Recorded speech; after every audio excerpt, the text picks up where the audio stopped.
अस्सलाम वालेकुम, कैसे हैं आप? उम्मीद है सब ठीक ठाक होंगे और अपने अपने घरों में खुश और आबाद होंगे। अल्लाह ताला आप लोगों को खुश रखे, आबाद रखे और हर तरह की नागहानी आफतों, मुसीबतों और बलाओं से आपको महफूज रखे। आमीन सुमा आमीन।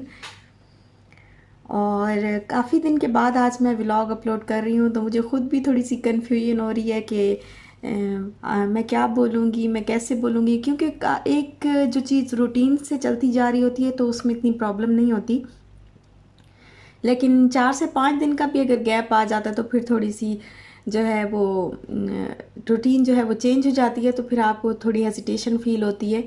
और बस ये मैं आटा जो है वो मैंने गूँध के रख लिया है और दोपहर का टाइम है, मैं बना रही हूँ खाना आलू गोभी। और आप लोगों का बहुत बहुत शुक्रिया, आप लोगों ने मेरी बेटी का बहुत हाल पूछा और बहुत दुआएं दी।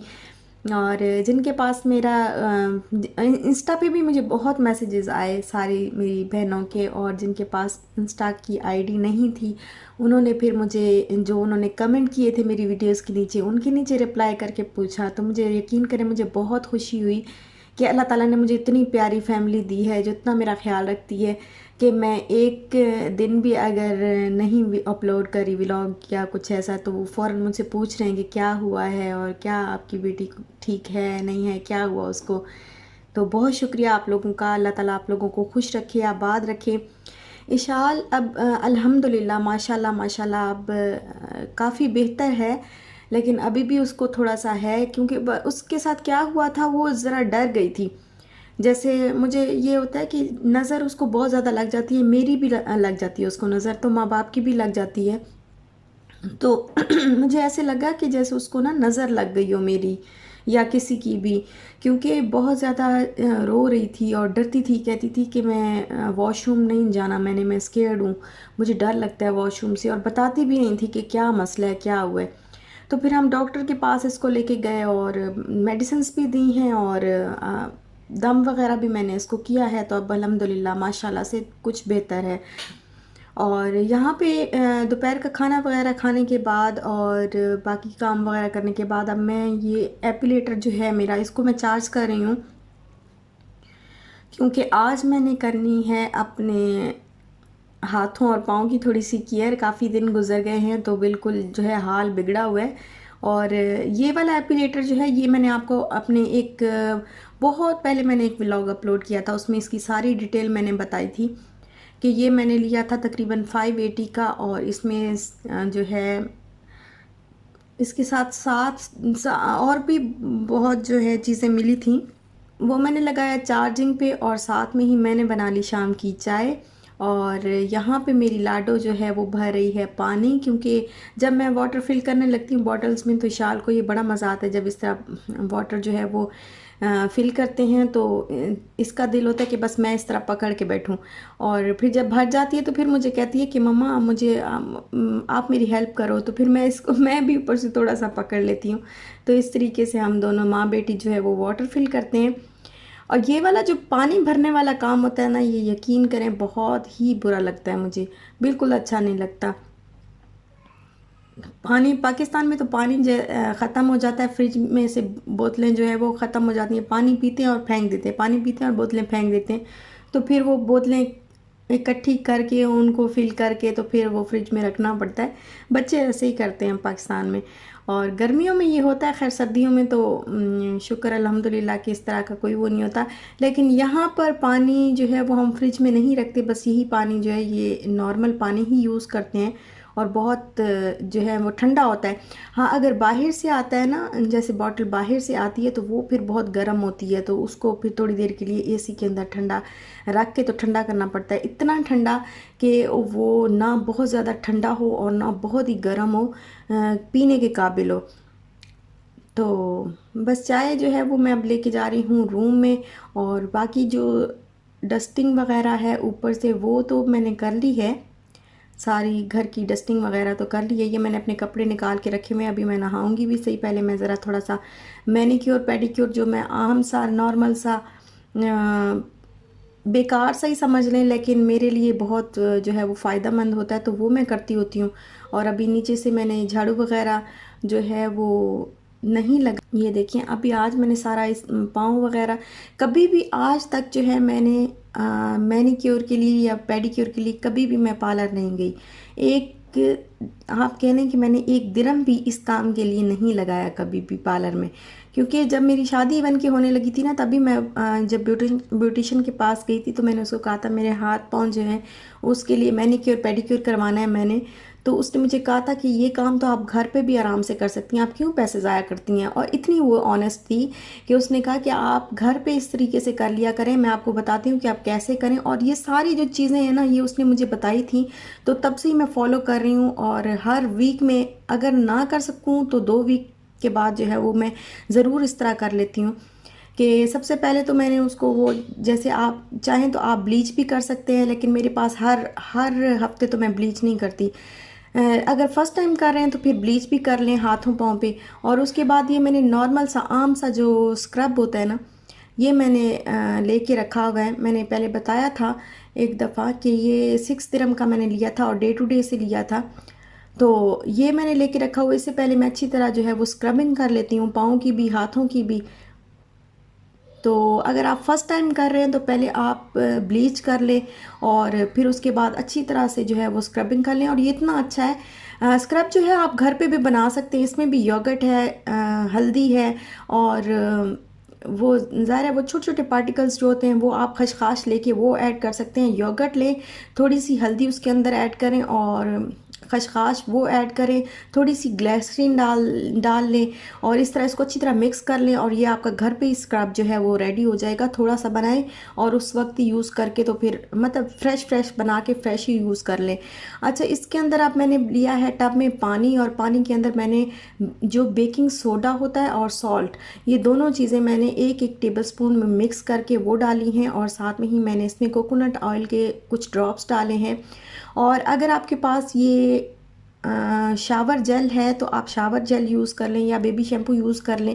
मेरे पास ये शावर जेल है, मैं ये यूज़ करती हूँ। अगर ये दोनों आपके पास नहीं है तो आप अपना जो शैम्पू है नॉर्मल सा वो भी आप यूज़ कर सकते हैं, उसको आप यूज़ करें। और तकरीबन 1 टीस्पून के बराबर या जितना अच्छी झाग बन जाए उतना आप इसके अंदर ऐड कर लें।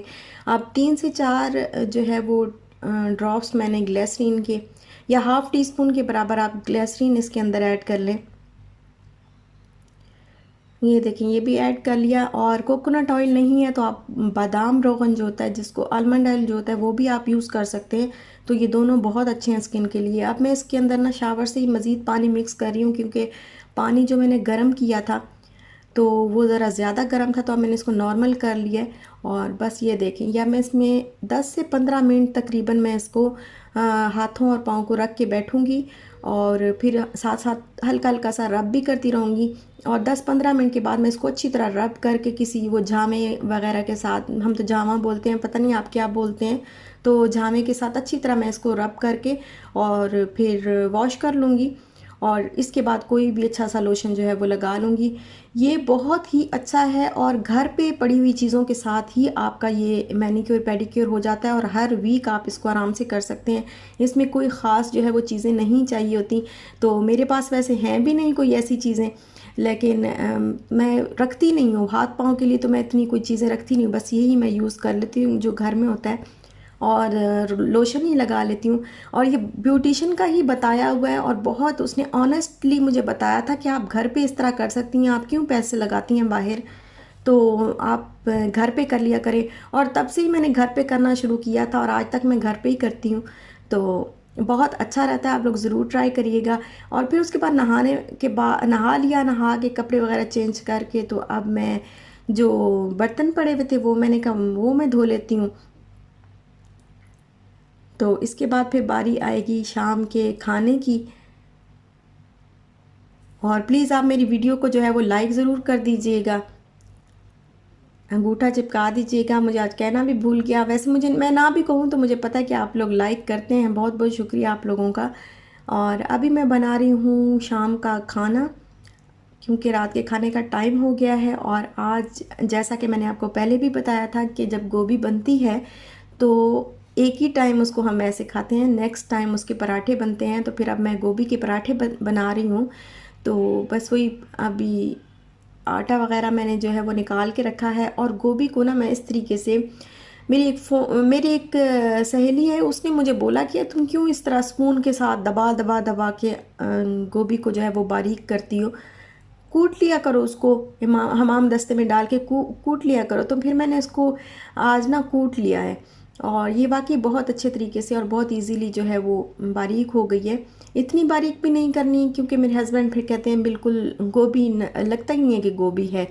तो अभी मैंने ना ये, वैसे तो सबको ही बनाने आते हैं, लेकिन एक सिस्टर ने मुझसे पूछा हुआ था कि आप बताती क्यों नहीं हैं, आप शेयर भी किया करें कि आप कैसे बनाती हैं, क्योंकि मुझे बनाने नहीं आते, मैं बिगनर हूँ। तो आप जो है मुझे बताएं कि किस तरीके से आप पराठे बनाती हैं। तो दो छोटे छोटे मैंने पेड़े ले लिए हैं, उन दोनों को बेल लिया है और छोटी छोटी सी रोटियां बना ली हैं। और अब मैं इसके अंदर जो मैंने मसाला जो है वो रेडी करके रखा था वो इसके अंदर फिल कर रही हूँ। आपकी मर्ज़ी है, आप जितना मर्ज़ी चाहें फिल करें। मैं ज़रा ज़्यादा करती हूँ क्योंकि भरे हुए पराठे जो है वो मेरे हस्बैंड को अच्छे लगते हैं, तो फिर मैं ज़्यादा ज़्यादा जो है वो इसके अंदर फिल करती हूँ।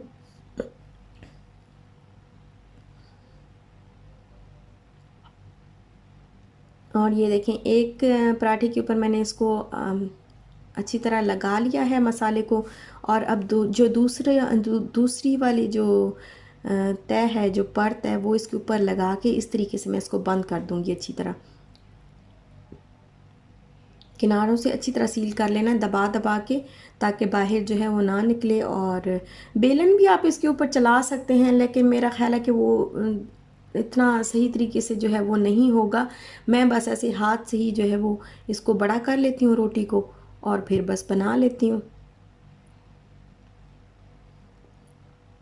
अच्छा, बहुत सारे लोग जो हैं वो इसके अंदर ऑयल भी लगाते हैं या घी भी लगाते हैं। तो पराठे के अंदर वाली साइड पे भी घी और ऑयल लगाते हैं लेकिन मैं नहीं लगाती, क्योंकि एक तो घी का हमें थोड़ा सा मोटापे का बहुत ज़्यादा मसला है, बहुत जल्दी जो है मोटापा हमारा बढ़ जाता है, दोनों मियाँ बीवी का। और दूसरा घी वैसे लोग इसलिए लगाते हैं शायद कि थोड़ा क्रिस्पी क्रिस्पी बने। तो मैं बस इसके ऊपर ही ऑयल लगा लेती हूँ, ज़्यादा अंदर जो है वो कुछ नहीं लगाती, सिर्फ मसाला ही लगा के तो इसको बना लेती हूँ। तो ये देखें, एक पराठा बन गया है, और अब इसी तरीके से मैं बाकी भी सारे बना लूँगी। और योगर्ट के साथ लगा के खाने में ये पराठे बड़े मज़े के लगते हैं। आज मुझे मेरा गला भी थोड़ा सा लग रहा है कि जैसे ख़राब होने लगा है, क्योंकि अभी एसी तो खैर अभी भी चलता है हमारे घर में, गर्मी होती है तो एसी, हमें गर्मी लगती है अभी भी ना, तो एसी तो हमारे घर में चलता रहता है अभी भी। लेकिन आहिस्ता आहिस्ता जो है वो इंशाल्लाह इसको छोड़ेंगे, बंद करेंगे, आगे सर्दियाँ आ रही हैं तो। लेकिन गला जो है आज मेरा, मुझे लग रहा है कि जैसे थोड़ा सा फिर पकड़ा हुआ है। और यहाँ पे खाना वगैरह खाने के बाद अब बस टाइम आया है, जो बर्तन खाने के बाद होते हैं वो वाले वॉश करने का टाइम है। तो अब सारे जो बर्तन वगैरह हैं वो मैं वॉश कर लूँगी और किचन को अच्छी तरीके से क्लीन कर लूँगी, क्योंकि अगर हम किचन को रात के टाइम क्लीन करके ना सोएं तो फिर कॉकरोच जो है वो, आप समझे, खुद दावत दे रहे हैं आप लोग कॉकरोच को। और ये देखें, स्टोव वगैरह सारा जो है वो मैंने क्लीन कर दिया है, बर्तन भी अपनी जगह पे मैंने सारे रख दिए हैं, और सिंक वगैरह हर चीज़ मैंने वॉश करके, तो किचन क्लीन हो गया। अब टाइम है जी सोने का, अब बस मैं जाऊंगी और हम लोग सो जाएंगे, सोने की ट्राई करेंगे कि सो जाएं जल्दी, क्योंकि अब आहिस्ता आहिस्ता शाल की रूटीन जो है वो वापस हम टाइम पे ला रहे हैं, ताकि जल्दी सोया करें। तो बस यहीं तक जो है मेरा आज का व्लॉग था। आपको अच्छा लगा हो तो लाइक शेयर सब्सक्राइब ज़रूर करिएगा। अपना ख्याल रखिएगा, अपने प्यारों का भी ख्याल रखिएगा, जाते जाते अंगूठा चिपकाते जाइएगा। इंशाल्लाह फिर मिलते हैं नेक्स्ट व्लॉग के साथ, तब तक के लिए अल्लाह हाफिज़।